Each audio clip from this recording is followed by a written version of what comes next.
Le taux d'emploi est le pourcentage de personnes en âge de travailler qui ont un emploi.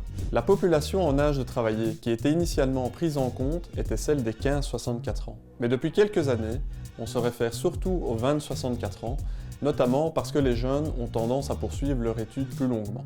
Le taux d'emploi est donc calculé en divisant la population active occupée, donc la population ayant un emploi, par la population en âge de travailler. Il permet de déterminer la part des Bruxellois qui travaillent en région bruxelloise, dans les deux autres régions, mais aussi à l'étranger.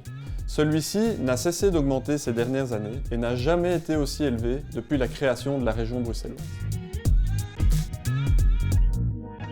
Le taux d'emploi et le taux de chômage sont deux indicateurs fort différents, mais qui sont complémentaires pour évaluer la situation du marché du travail dans une économie donnée. Le taux d'emploi mesure la proportion de personnes ayant un emploi parmi la population en âge de travailler, tandis que le taux de chômage mesure la proportion de personnes sans emploi et à la recherche d'un emploi parmi la population active.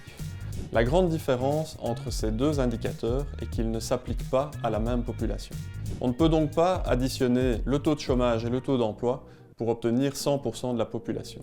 Par ailleurs, puisque le taux d'emploi dépend de la population en âge de travailler, celui-ci est beaucoup plus sensible que le taux de chômage aux évolutions démographiques. Ces dernières années, nous avons assisté à une croissance démographique positive en région bruxelloise, plus importante que pour les deux autres régions, ce qui a un impact significatif sur le nombre de personnes en âge de travailler et affecte donc à son tour le taux d'emploi. Même si le nombre de Bruxellois en emploi augmente, la croissance démographique de Bruxelles ralentit en quelque sorte l'augmentation de ce taux d'emploi.